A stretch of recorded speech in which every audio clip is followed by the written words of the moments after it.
lettuce starts out on the bottom. The root is bitter, and then the leaves are sweet.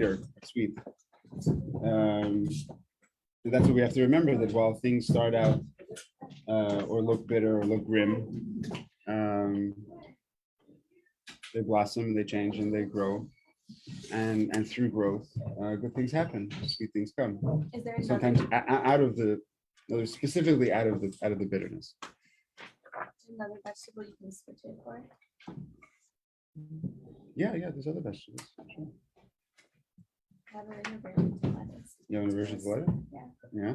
Last year I just ate it because I didn't plan ahead, and I just put like so much horseradish on it, so I really tucked it in.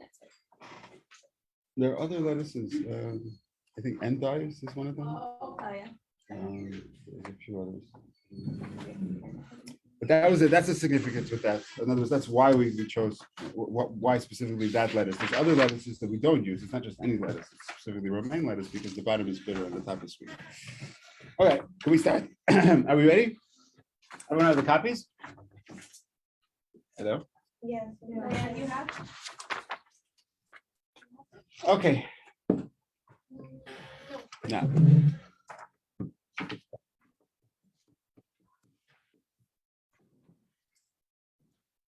All right, so Pesach in the light of Chassidus, part 1. So before we get to the Chassidus part, we have to first discuss what is Pesach in the classic sources. In other words, Pesach, possibly more than any other Yom Tov,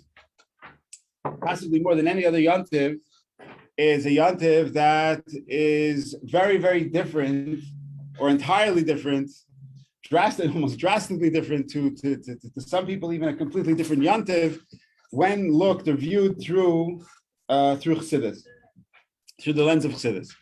The things that we do, the way that we do them, is imbued with a lot of meaning, and so therefore it automatically affects and changes what we do and how we do it, and the seriousness that we take certain parts or certain pieces of the Seder and of Pesach in general, and so on.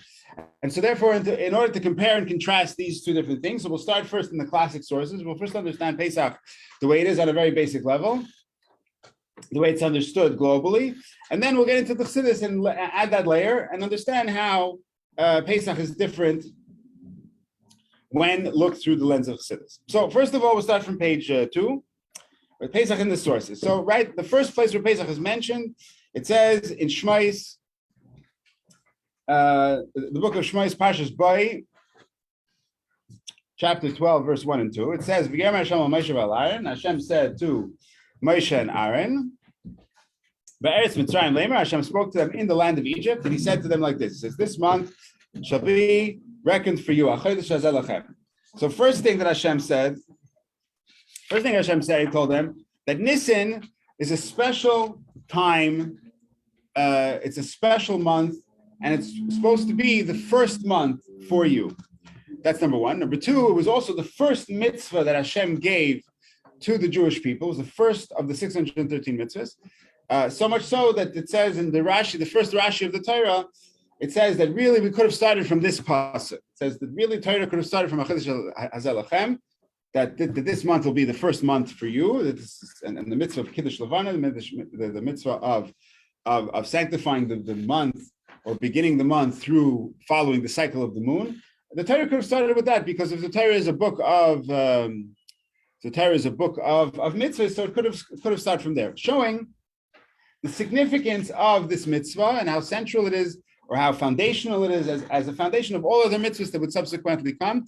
So much so that Hashem chose this one to be the first one to discuss, to start explaining and enumerating and giving over the mitzvahs to all the Jewish people. Now, so this is a very simple and basic mitzvah. It's called Kiddush Levana. It's a simple basic thing that we start with. We start with Nissan as the beginning of our months. That Nissan is month number 1, and all throughout the Torah we don't have the months of the year. Nissan, Iyar, Sivan, Tammuz is stuff that came from Bavel after the destruction of the first Beis Hamikdash hundreds of years later. The Jewish people, for all of those years, counted month 1 and month 2 and month 3 without names. And in the Torah also, it says the same thing. The Jewish people left in the first month, in the second month, in the first month of the second year, etc., after the Jewish people left Mitzrayim. And there weren't names of the month. They were counted by numbers, the first and the second and the third month and the seventh month and so on. That's the way it's referred to all over in Torah. That's a simple understanding of this thing. That's it. Hashem gave us the first mitzvah to look at the moon, to keep a calendar based on the moon, how to look at the moon, how to make the Rosh Chodesh, the beginning of the month, ahead of the month, in order so that we should know when our holidays are in the month.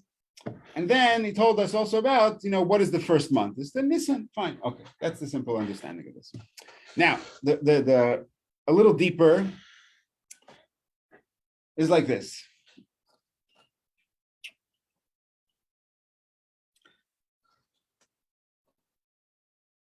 When Hashem created the world, he created two things simultaneously.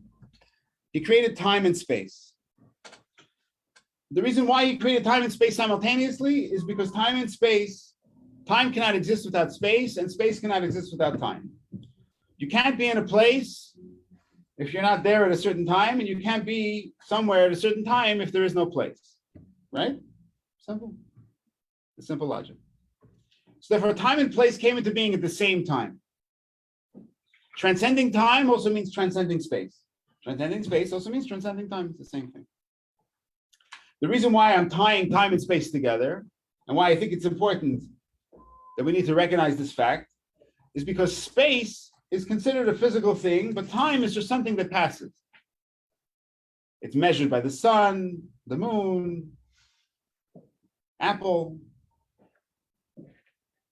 whatever it is, but those are things that measure time, but time really exists outside of the things that we use to measure it. Time began on the first day of creation, while the sun and the moon weren't hung in the sky until Wednesday. So time and space are a thing, and they're a creation. It's something that happens irrespective of who's paying attention to it or who's monitoring it or measuring it. Still, nevertheless, time could be just something that happens as we go through life. But the fact that time and space were created together indicates to us something very significant. And that is that space, place, the world, is just as much of a creation as time is, and time is just as much of a creation as space is.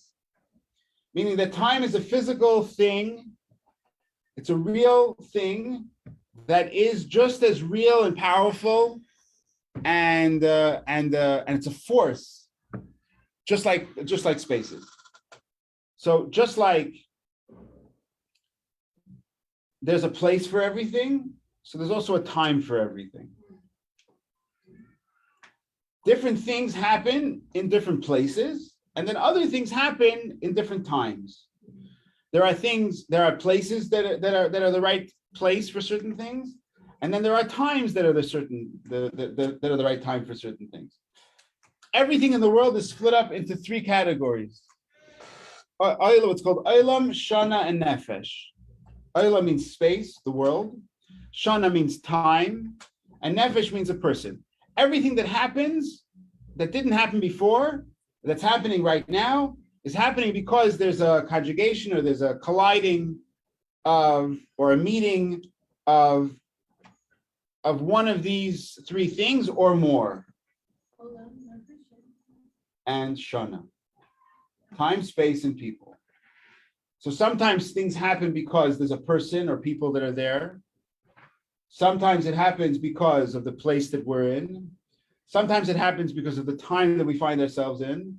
And sometimes it's when a certain person is in a certain place, or a certain person is a certain time, or when in a certain place at a certain time, or any other whatever variation of the three.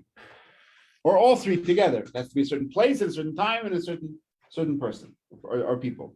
It could be one, it could be two, and it could be three. But it's always at least one.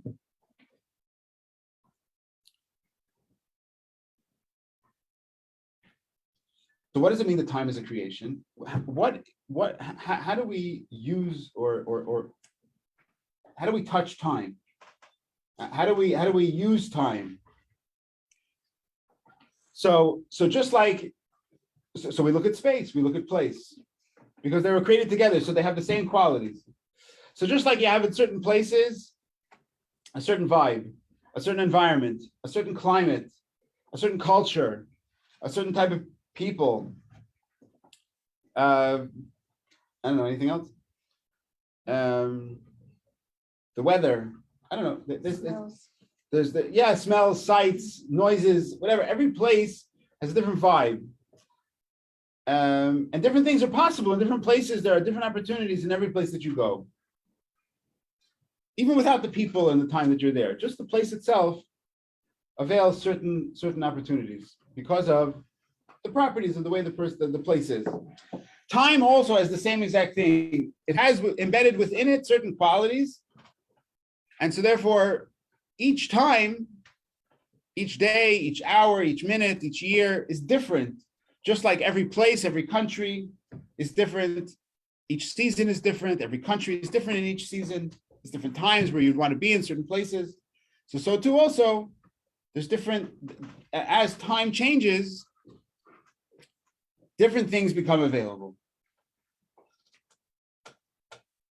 Everyone with me? Yeah. So there's a machlekes in the Gemara, there's an argument in the Gemara between Rabbi Eliezer and Rabbi Yeshua. Rabbi Eliezer says that the world was created in Tishrei. And Rabbi Yeshua says that the world was created in Nissan.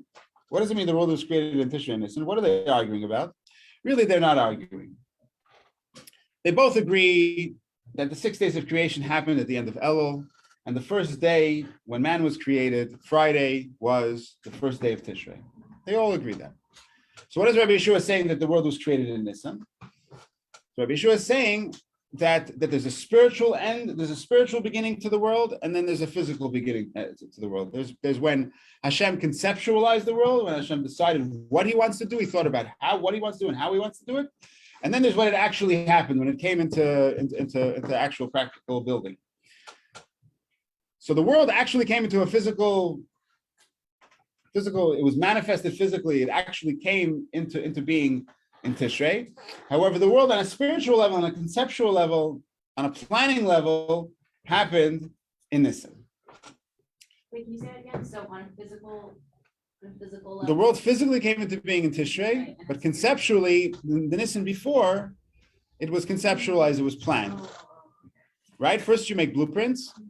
First you decide what you want, you have planning meetings, you sketch stuff out, you make lists of things that you want and how you want it built, what you want built, and you get down to the minutest details, and you can have blueprints that are, every single square inch covered of exactly what's going to be there and how it's going to look and how it's going to be installed with the deepest level of instruction possible. But it didn't happen yet. Everything's planned. So in Nissan, the blueprint happened, but in Tishrei is when it actually came into fruition. It actually was created in real life. Now Hashem doesn't need advanced planning because Hashem is infinite. He could have thought about it as he was doing it. He could have thought about it a day before. He could have thought about it a second before.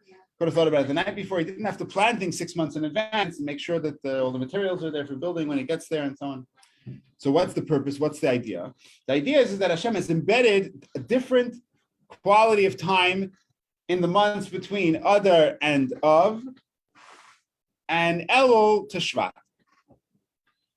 It's a different tkufa. It's a different period of time in the year. And each time has a quality. Each time has a meaning and an opportunity and a potential. Right? Just like some things can happen in certain places, but in others they can't. Certain things can happen during certain seasons and times, and they can't in others. So too also Hashem created the polar opposites in time in the world. You have the one half of the year, the first 6 months of the year, from Elul until Shvat, and then the other half of the year from Adar until Av. I'm sorry, I said Adar, Elul. Adar till Av, Elul till Shvat, and Adar till Av. 6 months and 6 months. And they are polar opposites, and they switch, they flip at that time. One is the winter, overall, the fall and the winter, and the other one is the spring and the summer. Why is this important? It's important because the energy that happens during this time is different. The way that Hashem relates to all of us is different. The way that we access him, ourselves, the things that we do are different, right? Because you have to come to the right place in the right time to get certain things. Not everything is available at every time in every place. So when Nissan comes, there are certain things that are available. These things are available through a certain protocol. And this protocol is understood through understanding the nature and the quality of the time and space that exists in Nissan. Different things are available in the month of Tishrei, and the way that we access those things is, again, understanding the flow, the ebb and flow of time and space during that time. And this is what Chassidus comes here to tell us, to give us the hints. So when we're learning about Elul, when we're learning about Tishrei, we have a famous pasuk in Shir Hashirim that says, Ani l'daydi v'daydi li. Right? You've heard this before? Yeah. Ani l'daydi v'daydi li is a pasuk in Shir Hashirim. It means that I am to my beloved and my beloved is to me. So it's a very poetic thing. Shir Hashirim is all about the relationship between God and the Jewish people. It's a love song. And what? This is to Elul, no? This is Elul. So Ani l'daydi li is an acronym for Elul. So the hint that Chassidus tells us over there is that the reason why Elul is an acronym for the pasuk, or the pasuk is an acronym for Elul, is in order to show us that Elul means Ani l'daydi, that I am to my beloved, v'daydi li, and my beloved is to me. Meaning that first, it's a mechanism, that first I have to reach out to my beloved, which is Hashem, and then Hashem will respond and reciprocate to me. Which means that the way to initiate a relationship, the way to initiate a conversation, the way to draw down the blessings or the energy that we are looking for in the month of Elul and Tishrei to get signed and sealed for a good new year, has to be that we initiate. If we come to talk to Hashem and we just sit there in shul and we're just waiting for him to reveal himself to us and to redeem us and to give us and to talk to us and whatever, and it's never going to happen. We have to initiate. We have to show up. And have to reach out to him. That's the energy. That's the flow. That's the relational flow. That's the relationship that exists during those months. And it's not only Elul and Tishrei, it goes all the way until Shvat. Tishrei is the physical, you say. Tishrei is the physical. And so therefore in the physical world, you have to take one step at a time. Shouldn't the spiritual and Nissan the physical? No, it's the other way around. But Nissan is the Nissan- spiritual, Tishrei is the physical. It makes sense because Nissan is about like Pesach and like all here physical, and Tishrei is something like you need to feel. Like doesn't make it like I hear what you're saying, but you could look at it just as easily the other way. how I can see the other way. Because on Tishrei, we spend the whole time talking about all of our physical needs that we need. We ask for life and for sustenance and for money and for all the things that we need. Uh-huh. And we're asking Hashem for a year that's full of all of good things that we should be able to live in this world in a real way and with everything that we need, Yeah. with health and wealth and time to enjoy it. And Nissan. Nissan is about a spiritual freedom. It's about getting out of ourselves, about reaching our potential, about becoming different people on the inside. It's about personal redemption. Make sense? Yeah. That's also like even looking at like the different like mitzvahs that are in each of the holidays, like in Tishrei, it's like you fast and like you have to go like places like, you know what I mean? Like it is like actually the mitzvahs are more physical, whereas there are obviously physical mitzvah in Nissan, but like one of them is like to be happy. Like that's not really like, that's more spiritual. Like it's sort of, they're physical, but it's more on the spiritual side than like fast, which is more physical. I hear you. It's hard to get behind that statement or to make that or make a statement like that publicly, because there are more physical mitzvahs on the night of Pesach than there are in all of the other holidays combined. Mm. So Like the things you have to eat. the rituals, the laws, the whatever. There's no other holiday that we spend a month and a half, sometimes even 2 or 3 months preparing for it. I mean, on a physical level, like just, cleaning and cooking and this. So There's maybe no like the physical is the preparation, but the actual holiday is like. the holiday also. We spend more. There's more rituals, more minhagim, more mitzvahs. There are mitzvahs d'oraisa, mitzvahs d'rabbanan, minhagim, things that we do for the children should ask. Throughout like every single step of everything that we do on Pesach. Certainly, just on the night of the Seder, like I said, there's more things that we do during that one night than we do. Right, every holiday has 1, maybe 2 mitzvahs. Pesach has like a dozen, and with the minhagim and everything, it's endless. Yeah, everyone with me? Okay. What that means is that the redemption of the Jewish people in Nissan didn't happen because it just happened to fall out in Nissan. The redemption of the Jewish people happened in Nissan because Hashem embedded in Nissan a redemptive quality. In other words, Nissan has always been the month of redemption from the beginning of creation. God has created Nissan as a month that is a time for redemption, is a time for Geula, that has a Geula strength, power. And so therefore, when Olam Shana and Nefesh, when the Jewish people were in need, were in Mitzrayim, right? The people of the Jews in the place which is Mitzrayim, and they were in slavery, and then they coincided with Nissan of that year, so then they were redeemed. They could have been redeemed a month later, or a month earlier, or 6 months earlier. But it specifically happened in Nissan because Nissan is a month of redemption. That's what it says. When Nissan Nigalu, Nissan Hasidin Ligal, says that the Jewish people were for the first time redeemed from Mitzrayim and Nissan, or from slavery, from bondage, from Galus, the first time. And then the second time, also the last time when Mashiach comes, also will be to happen in Nissan. And the reason for that is very simply because this is the month of redemption. This is when it happens.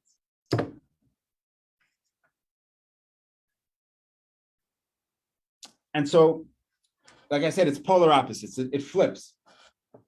So just like in Elul, we have to reach out to Hashem, and then Hashem reaches back out to us. So then there's another pasuk of Daidi Livani Loi, that Hashem is to me, and then I reciprocate to Him. That represents the Nisan month, and we find this all throughout Tefillah, where we find many different places where the Tefillah, the davening will each pasuk will start off with another letter in the Aleph base. Right? Does anyone know of any part in the davening that works like that? Right, Ashrei is the most famous one. Goes according to the Aleph. Ashrei starts with Aleph, B'chol Dar starts with Beis, Gadol Hashem, and so on and so forth. It goes from Aleph till Tav. I got a little bit lost. What are we talking about now? Different parts in davening that show us, or that hint to us, how the energy flows either from above to below, and it was that Hashem initiates and we reciprocate, or that we reach out from below and then Hashem reciprocates from above. So is Nissan a month in which we are reaching out, or in which it's flowing down? Nissan is where Hashem is reaching out to us. So it's flowing down. You see it in the story, it's flowing down. You see it in the story. In the story that the Jewish people were in Mitzrayim. And also in Tishrei it's flowing down? No. Tishrei is the other way. It's the polar opposite. It's the opposite. It's that we reach out to Him and then He reciprocates to us. And it's not only Tishrei, but it's the whole season until the end of Shvat. And until Av is the opposite. Hashem is reaching out to us, and then we reciprocate. Yeah. Isn't Elul like kind of reaching out to us, like we said, like the king is in the field? The king goes in the field, but if you don't go out to talk to him and go with your requests and whatever, you're if you don't go out to talk to him, he's there. He's available. Hashem is always available. But if you don't go talk to him, so then he's not going to come knocking on your door. Nissan, he comes knocking on your door. Right? Just like look, think about the story. The Jewish people were in Mitzrayim. Moshe comes along. He tells them, okay, fine, it's time to get out of here. They said, what, out of here? What? So 4/5 of the Jews didn't even want to leave. And the other 20% didn't believe that they were going to leave. They didn't think that it was ever going to happen. And then even after Hashem schlepped them out literally by their collars out of Mitzrayim and started schlepping them through the desert, every opportunity that they had, they said, this isn't good, this isn't right, this doesn't taste good, we don't like this is too late, this is too early, it's too hot, too cold, too bitter, too sweet. There's not enough water, there's not enough meat, there's not enough cucumbers, there's not enough, whatever. We want to go, what? We want to go back to Mitzrayim. Someone redeems you, someone takes you out of slavery, we want to go back to Mitzrayim. Why? Stupid things like there's not enough meat. Or the water isn't, I don't know what. So Hashem schlepped us out of Mitzrayim, and but we didn't necessarily follow. So in the next 2 pages, or 3 pages, we find different parts in the davening.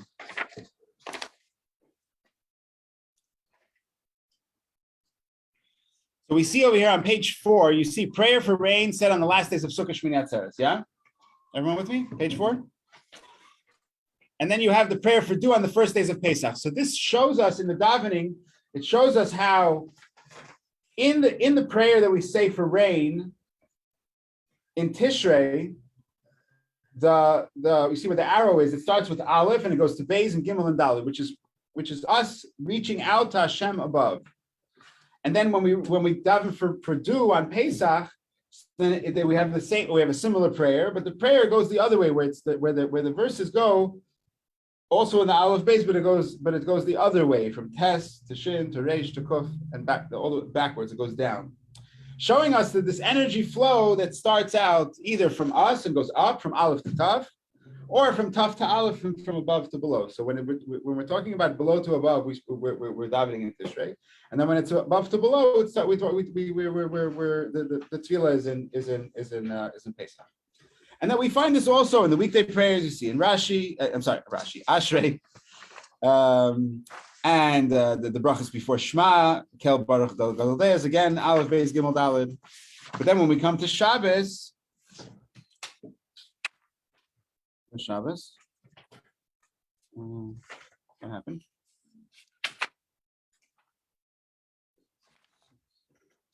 Hey, is a page missing?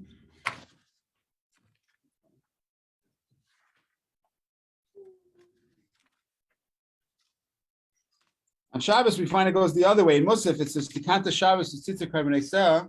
Over there, it starts from Taf and it goes down. Anyway, that's the idea. Another idea. Everyone so far? Yes, no, sort of. So, okay. So, in summation of this first section is like this. The simple mitzvah is that Hashem told us that we should count the months, and that the months should start in Nissan, and that we should look at the moon, and that our calendar should be based on the moon. Fine. Okay. The reason why this is such a foundational idea is in order to understand the depth of the impact of time. And so every time, every day, every month, every even minute of the day has a different energy flow. And as we learn Chassidus, and we learn more about the energy flow that happens in different times of the day and of the year and of the month, we're more able to sync up or to get in what's the word, to get into tempo, sort of to get into the rhythm. Because if we're fighting, if we're paddling against the current, against the tide, so it's much harder, and we'll always experience setbacks. But if we swim with the current, so then time and space will help us to get to the places where we want. And so therefore, it's important to know that Nissan is there. It's there and it's available. The Geula is there in Nissan. It's just a matter of how much we connect on the holiday. And essentially, that is the secret of every single holiday. I remember there was this guy that I bumped into on I don't remember which holiday it was. I came to 770 and I saw him standing there, and he looked frustrated. He looked just like out of place, out of sync. And I asked him, "How's he doing? What's the matter?" So he says, "I don't know. I'm just not. This is just not working for me." So I said, "What's not working for you? What's wrong?" So he says, "It's Yom Tov, and and I came to shul. I got dressed up, and I came to shul, and I expected that there should be some sort of atmosphere. And there's just like nothing here. I don't see anything here. I don't feel anything. There's like nothing happening."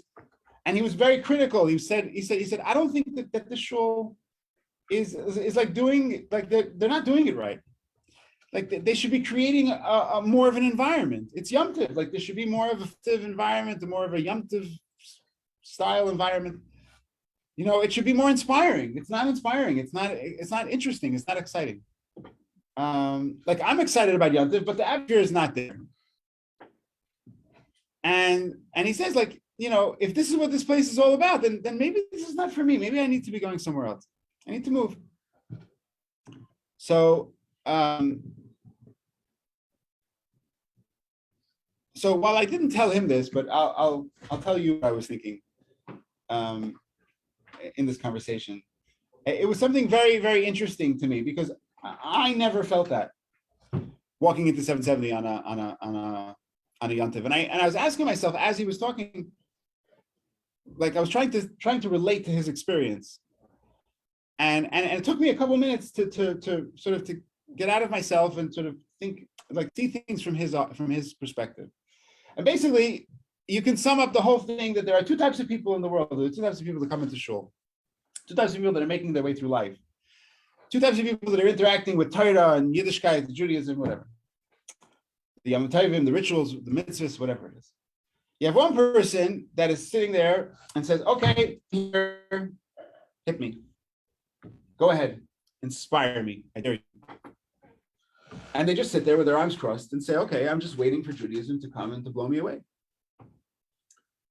And so a prolonged amount of time in that perspective or in that attitude will land you where this guy was on that yontif saying, this whole community is messed up. I gotta get out of here. There's like nothing good going on over here. They're not doing it right. It's just this is not. I don't know why people come here. Like there's nothing good here. That's a pretty negative way of looking at an entire community. It's like one big brush that paints the whole. The other type of a person says, there's a yontif here. There's a time. There's a place. There are people. There's a community. There's a family. There's guests. There's stuff going on. Every person is a whole world. All of these people are converging at one time that are all focusing on one thing. How do I enter, connect, tap into what's going on? And if the first year went by and it didn't really work, it's because I need to connect more deeply with people or with things or with rituals that are going on in this time and place. So if we come and we say, and we just sit back and put our feet up on the table and say, okay, fine, inspire me. So chances are not only won't it happen, even if it does happen, it'll be very, very temporary. It'll be like this fleeting thing. It won't stick. It won't stay part of you. It won't stay connected with you. And chances are when you go back and you try to have the same experience, chances are it'll be disappointing because it for sure won't be the same experience. Probably not. And you're rolling the dice and it'll be better or worse. A person that knows what they're looking for when they come to an experience, they know what they want to get out of it. If you plan your vacation meticulously and you know that I want to hit these hot spots, I want to hit these points of interest, and this is my schedule. Today I'm going to get up at this and this hour because I need to be in this place at this and this time to catch the bus to get to the place to do the thing. And over here, I've done my research and I know that these places and these things have the following significance. And these are the following things that I can get out of this thing, as opposed to someone who just shows up, wakes up whenever they want, misses the bus, comes to the place at 1 o'clock in the afternoon. It's already half closed. They left already for lunch. It's just not going to be a fulfilling experience because they haven't researched and they haven't figured out what is it to do here. What is it here that I can achieve, get, hold on to, grab, get here in this experience. And so largely, the whole thing will be lost on the person, as opposed to a person that knows what they're looking for. So when you come into shul on Yom Tiv, if you know what you're looking for and you know where it is and you know how to get it, so then you're there, you're open, you're available, you're connecting. Your sensors are on. And then after you're already there connecting with whatever that you're connecting, you're open, you're there, you're not just sitting there waiting for something to fall on your head. So then there's other people that are doing the same thing will gravitate towards you and connect with you. And then you'll have an experience that will fall on your head, that will connect with you, but only because the antennas are out. You're broadcasting. You're there. What? You made the key for it. Not necessarily for what they're giving you, but yeah, definitely. You understand? Like the fact that you're open to one thing creates a magnet for other things that are similar to either be noticed by you or for them to notice you. So it's not necessarily planned. There's always an experience on every vacation. There's always an experience that you have that you didn't plan for. either good or bad, but there's always something that happens that you didn't invite or that you didn't order, but that comes. And sometimes it's the best part of the whole thing. But so then you say to yourself, okay, fine, you know what? The best part of the whole thing was the thing that I didn't plan, so I won't plan anything. It doesn't work that way. You have to plan, you have to go, and then because you planned and you went and you engaged in the strongest way possible, that's why that experience came or happened. Sometimes it happens the other way, but usually if you're not ready, then it usually happens in a painful way. Then it becomes a bad experience that either you have an opportunity to either accept and embrace and look at it as a positive, a growing experience, something a challenge to overcome, or that, okay, this stinks and whatever, this whole thing's messed up and let's get out of here. But that's a whole other discussion. You follow what I'm saying? In other words, the world is there, the world is open, the world is available, the time is there. There's a tremendous amount of things to tap into. If we're waiting for time to fall on our head, so then it'll just pass by, which is what happens all the time when we're just doing nothing. And suddenly we realize that the whole day has gone by. But if we engage with time as a thing, as we look at it as a physical, real thing, so then it reciprocates.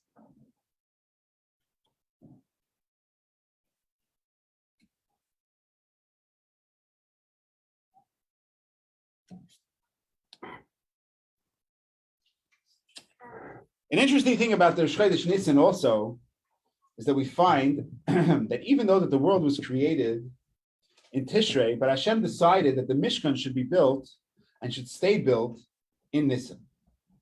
So how does the timeline work? The Jewish people left Mitzrayim in Nissan.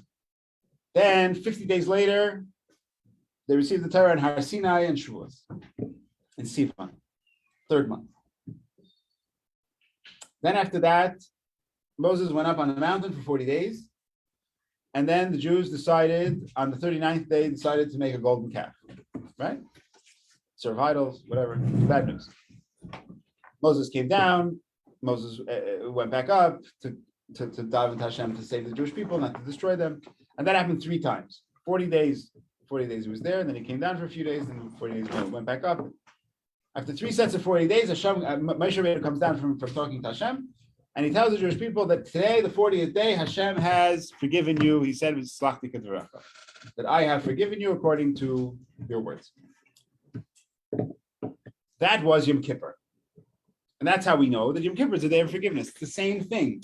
Hashem didn't forgive the Jewish people on the last day of the third set of 40 days because he was sick and tired of Moshe Rabbeinu's nagging. Fine, leave me alone already. Stop bugging me. You want to? Fine, I forgive the Jewish people. Just get away from me. It was because Hashem wanted to forgive the people from the first moment, but Hashem was only able to forgive the people for such a huge and enormous sin on the day of Yom Kippur because that was the day that forgiveness is embedded in time, just like redemption is embedded in the month of Nissan. So Hashem forgives the Jewish people on the day of Yom Kippur. Moshe Rabbeinu comes down in the evening after Yom Kippur, and he tells the Jewish people, Hashem has forgiven you, and he has told us that we have to build for him a Mishkan, a tabernacle, a place, what's called a tent of meeting.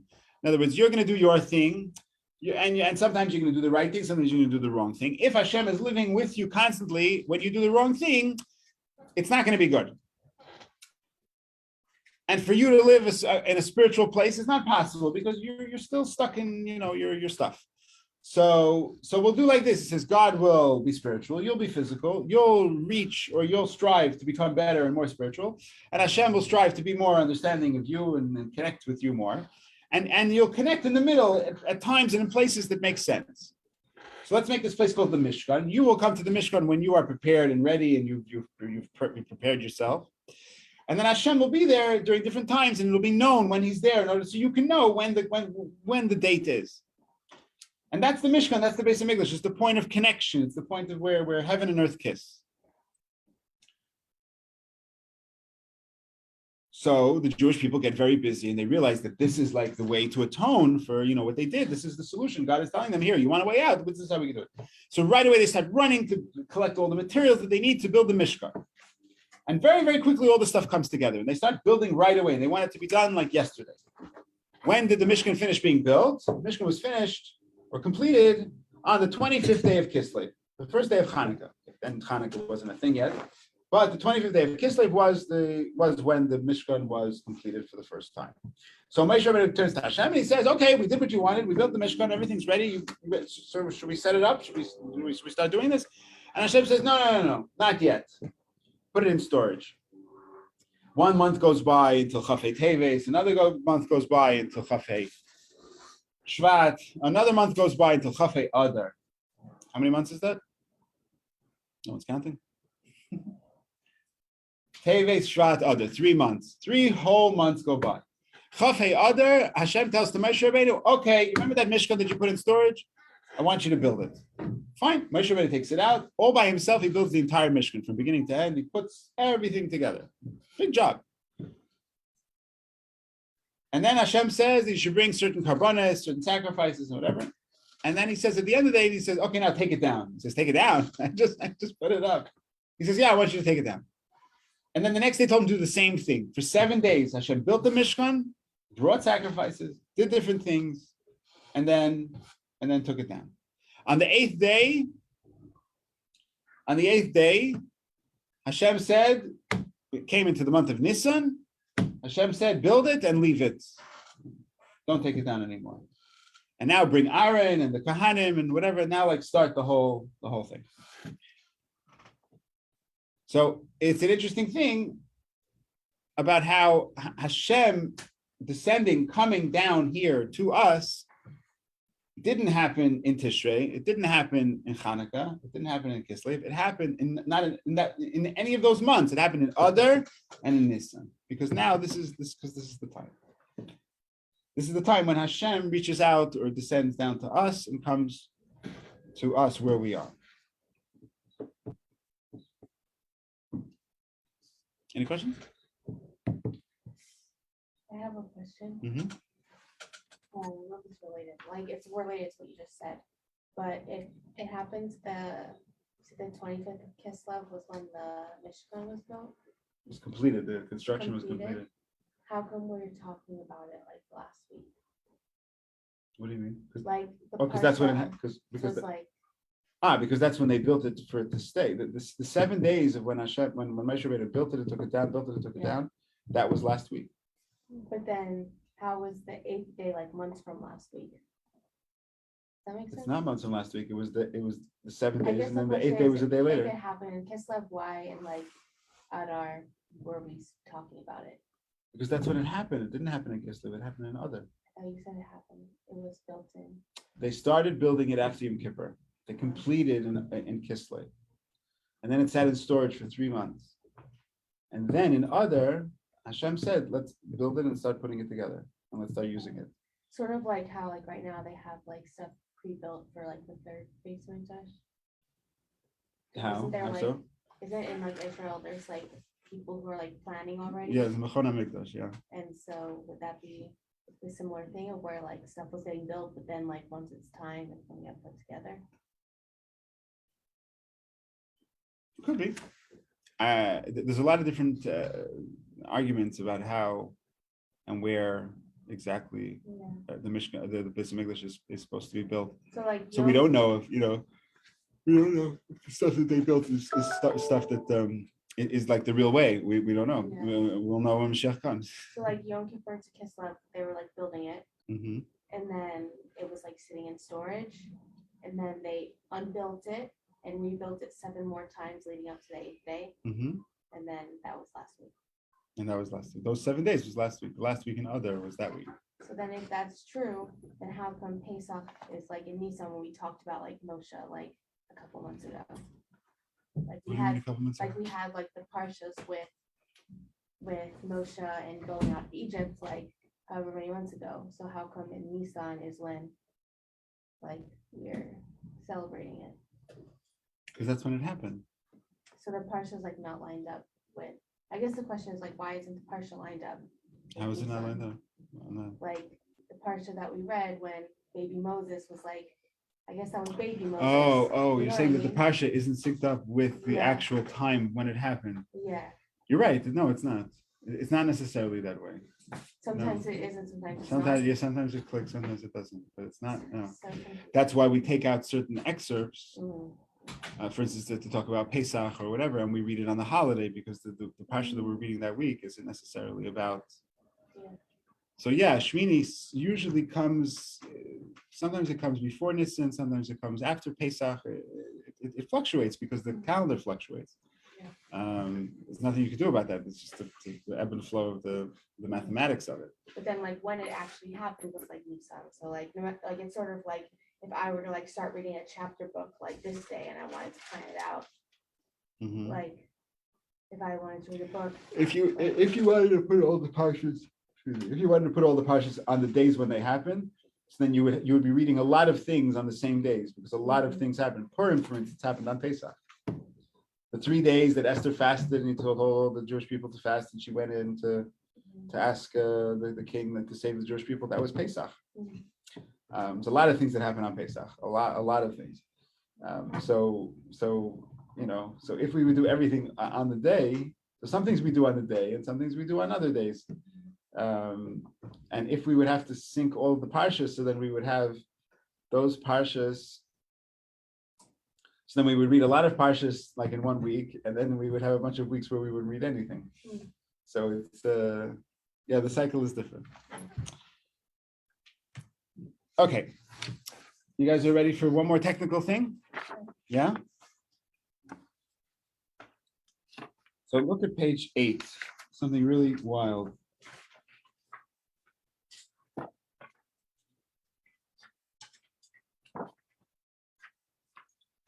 Yeah, there's definitely a page missing here. You guys have page 9? One, no. I think there's a bunch of pages missing actually. 3 is missing, 5 is missing, 7. All the odd numbers are missing. That's so weird. Okay. So you look at page 8. Yeah. You look at page, it's funny. All the odd pages. 12, 14, 16, 18. Okay. All right. So if you look at page 8, we find something very, very interesting. So the calendar, while it has all this spiritual stuff about the time and the energy of the time, there's also a very deep and technically deep and complex mathematical system that governs the calendars. So if you look at page 8 on the bottom, so there's a section over here that's quoted from the section that's called Patterns in the Jewish Calendar. So you have like this, where Pesach is the foundation. Pesach is the hint or the key to knowing what's going to happen all throughout the rest of the year. So if you ever want to know what day of the week a certain holiday will fall, all you have to do is look at Pesach, and Pesach will tell you what day of the week it will fall in that year. Yeah? So this year, yeah? So let's see if it works. So this year, Pesach falls out, first day is Shabbos, right? Shabbos is first day, Sunday is second day, Monday is third day, and so on. So it goes with what's called atbash. So atbash usually, when atbash usually it's about switching the letters. Aleph for Taf, the first and the last letter, the second letter and the second to last letter. It's about switching the letters and finding a different meaning in a word through this code of switching letters. Right? You ever did this when you were a kid, where you had like codes, passing notes, Yeah, whatever? like Pig Latin. Right, a Pig Latin there. So this is a way of the like every third you read every third letter, every third word, or that you switch every letter with the last one, or whatever. There's a code of how you decipher it, and this is used in the military, and it's all these different ways of coding things. How to pass messages in a way that people don't understand what's being said. So in Torah also you have these letters that can be switched out for other letters. But over here, this is not about switching letters. It's about a hint, it's a remez for the days. So at is Aleph, and Tuf. Aleph is 1, the first day of Pesach. Tuf is the holiday that starts with Tuf, which is Tisha B'Av. So the first day of Pesach will always be the same day of Tisha B'Av. So that means that this year, Tisha B'Av will fall out on Shabbos, which means that Tisha B'Av, we don't fast on Shabbos. That means that Tisha B'Av is going to be pushed off. No, it's not. It's not canceled. It's pushed off. So instead of Shabbos, it's Sunday. Bash, Beis Shin, the second day of Pesach is Shavuos. So that means that Shavuos this year is Sunday and Monday, right? Because the second day of Pesach is Sunday, so Shavuos starts Sunday, right? And indeed, this year Shavuos is Sunday and Monday. If you look in the calendar, you check it out. Check me out. You know. So wait, so what you're saying is that Pesach sets the calendar for the rest of the year. For the rest of the year, yeah. So if it falls on a certain day of the week, then every other holiday will fall on that day of the week. Is that what you're saying? Not every other, but I guess I don't understand enough about the calendar to really grok what you're saying. so again, ask your question again. I don't want to answer something that you're not asking. So Pesach begins on Shabbos. Right, this year. Therefore, X number of holidays will also begin on Shabbos. Right. All of them, half of them, a third of them, One of them. one of them. One of them. So which is that? Tisha B'Av. Okay, so it's not, okay, so that it's a small detail really. So wherever. It's the but the 8 days govern the entire calendar. There aren't that many holidays. The 8 days cover all of the holidays. So it's not just Tisha B'Av, it's all of them. Tisha B'Av is the first day. The second day is Shavuos. Okay. Oh, and then what will be the third day? The third day, so if you have At, it's the first and the last letter. Huh. And then the second day is the second letter and the second to last letter. What holiday is on the third day? The third day is Gimel Reish. Right, the third day is Rosh Hashanah. And what's the fourth day? The fourth day, what do you have? At, Bash, Gar. The third day is Rosh Hashanah. And Dalid is Kuf. Kuf is Kriyas HaTorah. This is a little tricky one, which is Simchas Torah. Okay. Simchas Torah will fall out on the fourth day. So what's the fourth? The fourth day this year is Tuesday. So Okay. Simchas Torah, the coming, what's it called? Is Tuesday, which tells you also what the first day when Sukkot is, because Sukkot is also no, Sukkot is always the same day as Simchas Torah. Okay. Because it's the fifth, Gotcha. it's 7 days later, so And it's the same. will we reach all 7 days by the end of the year? Is that, I Yeah. don't know how many holidays there are. 8 holidays, 7 holidays? No, there's 8. You have Rosh Hashanah, Yom Kippur, Sukkot, Hanukkah, Purim, Shavuos, Tisha B'Av, and what am I missing one?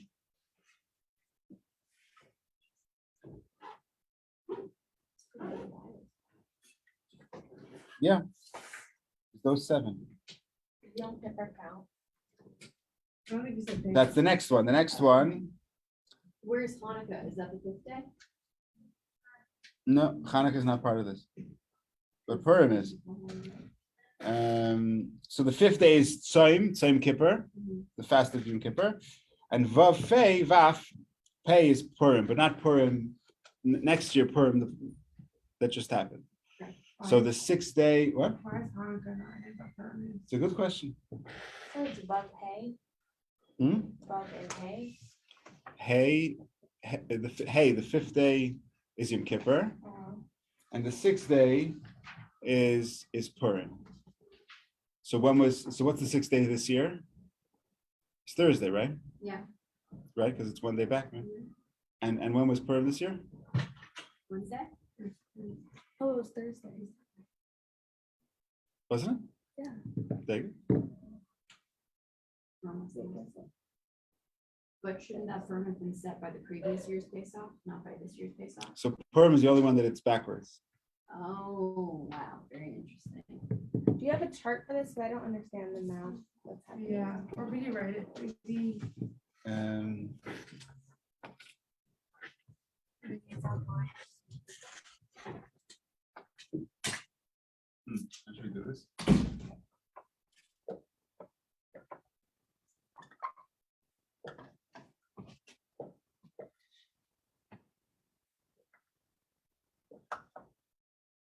wide letters though. It's the Like, first, oh, Aleph Beis Gimel Dal is the order of the Aleph Beis.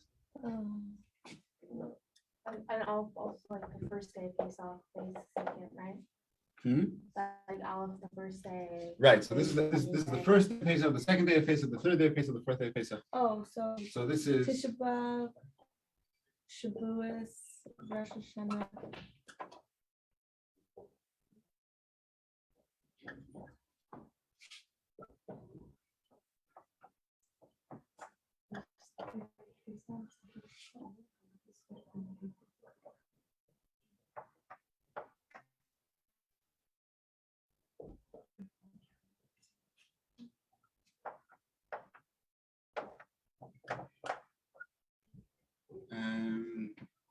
what's next? What's next?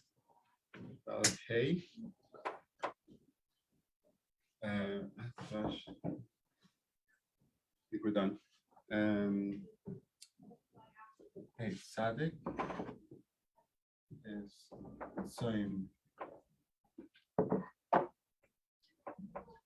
So Kippur and Vav and Fei is Purim. Soim is Yom Kippur? It's fast. Oh, so it's just representing.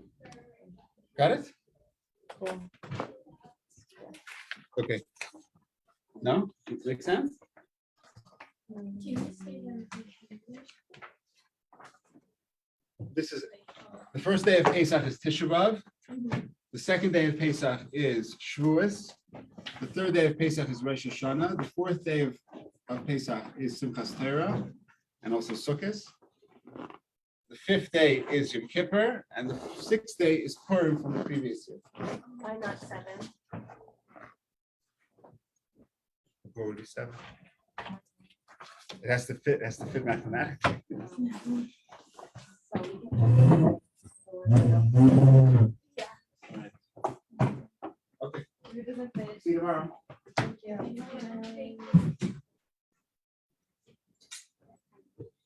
Hi, girls. Quick announcement. Thank you. Lunch is downstairs. Baruch Hashem.